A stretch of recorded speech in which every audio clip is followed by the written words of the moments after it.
Hey guys, welcome back to the channel and welcome back to my workshop. Today is all about workshop organization, including how I built this amazing new miter saw station with tons of storage, a French cleat tool wall, and a few more things that I've done around the workshop to help me stay organized. Today's a fun one. Let's go. I built this miter station when I was just beginning, and while it technically works, it could be so much better. My biggest issue with it is all of the wasted storage space and lack of organization. So my first workshop update is to take it all out and build something much better. I'm going to be building a modified version of Michael Alm's miter saw station. It's a great design with detailed build plans and a detailed tutorial video. Because of this, I'll just be showing an overview of my build and modifications. One of my favorite things about building Michael's cabinets is that he builds his toe kicks separately. This allows you to level the cabinet base on the floor first, and then everything is built on top of a level surface. To level the base, I just used scraps and shims to raise it up as needed. And then I glued and screwed scrap blocks to hold it in the level position. You can see that my floor is pretty slanted, which leaves a gap on one end. I could have covered the gap with a board scribed to the floor angle, but it's just shop furniture and I'm totally good with it. With the toe kicks done, now I can get started working through the cut list and batch out all of the parts for the cabinet carcasses. One of the reasons I've been so excited for this build is because this is my first time building cabinets. I feel like cabinets are kind of a rite of passage for a woodworker, and honestly, Michael's build plans really made it feel pretty easy. I've got lots of future cabinet plans in our home renovation project, so I'm excited seeing how approachable and easy cabinet building really can be. I set my first box in place, which will be the miter saw box, and then I took measurements off my new saw so I know how high to build my surrounding boxes. And this is my first alteration from Michael's plans, as I'm building my station for a different miter saw. And you can see that the surrounding boxes are taller, which allows for the counters to be the same height as the miter saw table. The right side cabinet will be a little different and will have some open boxes at the bottom. I cut 2 grooves by making multiple cuts with my table saw within the box frame so I could slide in some 1/2-inch plywood panels. And then a couple more 1/2-inch pieces secured in place vertically create 4 storage boxes.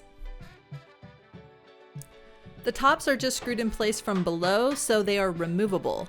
This way I can change them out if they ever get damaged or if I change saws. With the 3 cabinet boxes in place, I can now secure them all together with screws. And it's really exciting to see this station starting to take shape.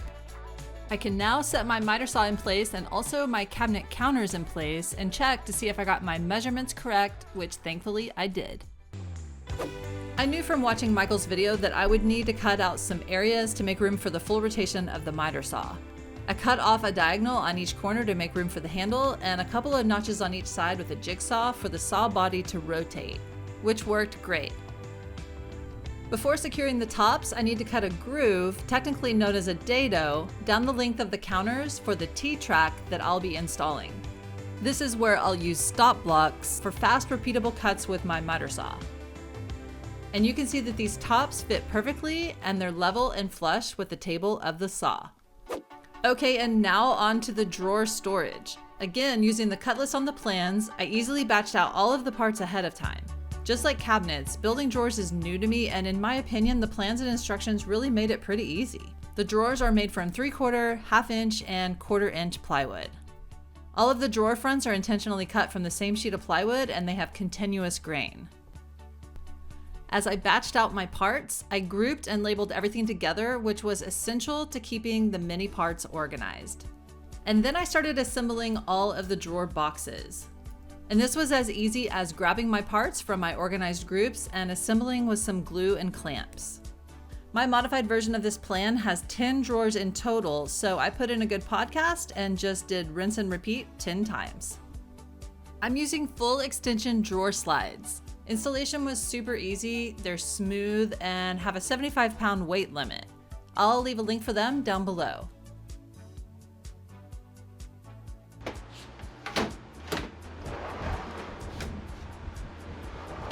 I went ahead and installed these slim drawer pulls as I installed the drawers, which just screw into the back of the fronts and fit perfectly between the drawers. Next, I installed the hardware for the 2 center cabinet doors. I picked up this Craig concealed hinge guide, and it made installation of these hinges thoughtless and quick. Somehow I missed getting video of the corresponding hinge plates on the cabinet, but I used Rockler's hinge plate template, and it also made installation very easy. My modified version of this miter saw station has drawers on the right side as well, so just like before, I got those installed. And then lastly, I installed this center drawer under the miter saw. I actually last minute modified this drawer to make it shallower, as I realized that I needed to make room for the dust collection hose that I'll run into this cabinet for the miter saw. And now with assembly done, I gave the whole station a light sanding and then applied a few coats of finish for protection. I can now install the T-track into the dados I cut earlier. I needed to cut angles on the inside ends to match the countertop angles, and this aluminum was super easy to cut right on the miter saw. Michael's design has a solid wood front bumper below the saw. I have lots of white oak scraps left over from my slat wall build, which were pretty much perfect for this trim. I attached the front bumper with biscuits and glue, and then I attached a couple of pieces of white oak trim to finish off the top of the left and right cabinets as well. A few years back, I built this storage rack for my small parts bins, and it's been so worth it. I have a few more bins now, so I'm gonna go ahead and make a second rack. I cut 2 parts from leftover 3/4 inch plywood, which will be the sides of the racks. I then cut dados across the insides of the boards for the shelves with my table saw. The left side of this rack has an obstacle on the wall to work around, so I cut out a small piece so the rack would still sit flush to the wall. I then added glue and then slid in the plywood shelves I cut from scrap wood. These shelves are a little more than 18 inches wide, and they slide right into these dados, and a few clamps held everything together as the glue dries. I then slid the new rack up next to the original, secured them together with a few screws, and then loaded it up. This small parts storage has been a wonderful addition to my shop. I can quickly find what I need, everything is labeled, everything is organized, and the bins slide right back in when I'm done. Years ago, I made these plywood boards from scrap wood for my wall. They've worked really well, but I've outgrown them, and the overflow just ends up on the workbenches, which drives me crazy. After doing some research, I've decided that a French cleat tool wall is the perfect solution. If you're not familiar with French cleats, it consists of a horizontal cleat with a 45-degree top edge mounted to the wall that mates with an opposing 45-degree edge. These simple shapes let you safely hang something to the wall with gravity. I started by screwing a 1/2 inch sheet of plywood to the wall. I then took a 3/4 inch sheet of plywood and cut out strips with my track saw, which will be the cleats. I ripped the strips twice as wide as I need them to be.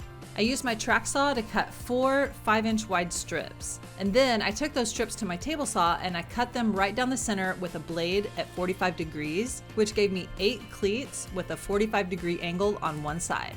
And you can see that this one cut quickly makes 2 cleats. I've already marked my level placement lines on the plywood, which are 6 inches apart. I started at the top, placed my cleats on each level line, and nailed them in place with pin nails.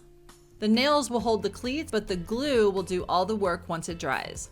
Once all the cleats were attached, I gave them all a coat of finish for protection and durability. Okay, and now let's create some tool holders. I love that every single one of these is going to be made totally from scraps. First, I'm making a cleat to hold my levels. I cut a scrap backing board, and then I drilled holes at an angle with Forstner bits to hold dowels. I glued and screwed a cleat on the back side of the holder, glued in the dowels, and it was ready to hang up. Super easy. Something I reach for the most are my measuring tools, so I definitely want a tool holder for them. I laid them out, found the best orientation, and then I started to figure out how to hang them. These white oak scraps are going to be great for the squares. I cut a thin rabbet groove on the back of some strips, and you can see how these 2 pieces fit together, forming a little inset groove so the square won't fall off.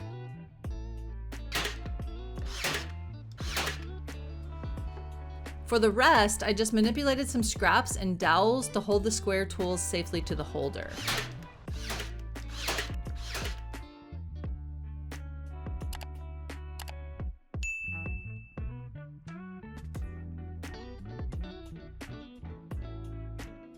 Next, I'm making something for my rolls of tape. My previous holder used some large dowels, but I found it overcrowded and difficult when I needed tape at the back of the dowel. This new system will be more organized and make it easy for me to grab any roll. I got the measurements for the biggest roll I had, and then I essentially made a couple of shelves with a lip on the front to keep them all contained.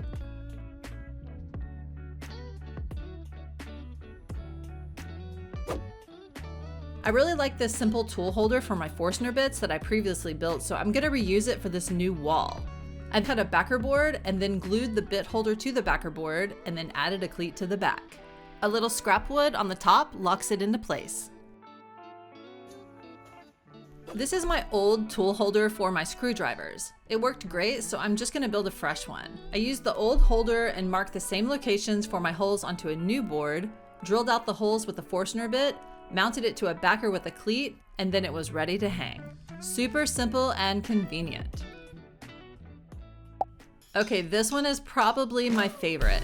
I saw this saw holder from the Evening Woodworker on YouTube, so all the credit goes to him. I'll link his video below. This holder uses gravity and friction to hold saws in place. All I have to do is push the saw blade up between the boxes, and when I release, they stay in place. To take one down, I simply push up on the tool and it releases free. Here's how I built it. I took 2 scraps of 3/4 inch plywood and glued them together. Once they were dry, I took them to my miter saw and I cut out wedges with an 18-degree angle on one side. I then glued down the wedges to a 1/4 inch plywood backer, keeping a 1/4 inch gap between the wedges. And you can see that this creates these triangular shaped openings between the wedges. I then glued on 1/4 inch ply to the fronts, making sure to keep the gap between the wedges. I then cut out some dowels that fit the depth of the boxes, but loose enough to still roll. I wrapped them in electrical tape for extra grip. And then I dropped each dowel into each box. I cut 1/4 inch ply and I capped off each cavity, which will keep the dowels from coming out of their boxes. I then glued the holder to a backer with a cleat. The backer has 2 holes drilled, which is a locking mechanism. I set the saw holder on a cleat and then inserted 2 dowels into the holes, which essentially lock the holder onto the cleat wall and keep it from falling off when I push up on the holder. How cool is that? Let me know what you think down in the comments. I knocked out a few more holders and I've got plenty of room to keep adding to the wall as the need arises. Leave me a comment below if you can think of any other holders I should make. I took down the rest of the old tool wall and moved out one of the old inefficient workbenches.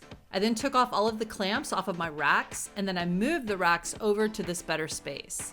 I made this clamp rack with scraps last year and it's worked so great, so no need to rebuild it right now. I screwed the plywood to the studs, loaded it back up, and now my clamps are so much easier to get to. It's a super simple build. The trigger clamps just attach themselves to these blocks, and the longer clamps hang on these triangular racks, allowing me to stack them deep, saving wall space.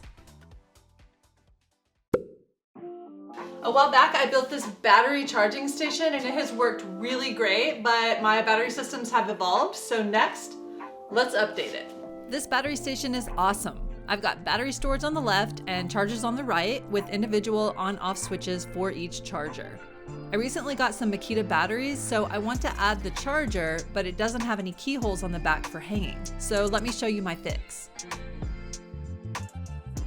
I don't need this additional Ryobi charger, so I'm gonna take it out and this is where I'll mount the Makita. I found someone on Etsy that 3D prints brackets, especially for hanging this charger, so I picked one up. I'll leave a link for it down below. It comes with this back plate, which screws to the mounting surface. The charger mounts perfectly onto the plate, and then 2 brackets snap into place, holding the charger securely to the plate. It's so good, and it's a great design solution. 3D printing is so cool. Now I can get the station back on the wall, get the power strip back in place, and plug everything in. I really like having battery holders to organize my charged batteries. My friend Alma at Pink Soul Studios 3D printed these Makita holders for me, which only require a couple of screws to install.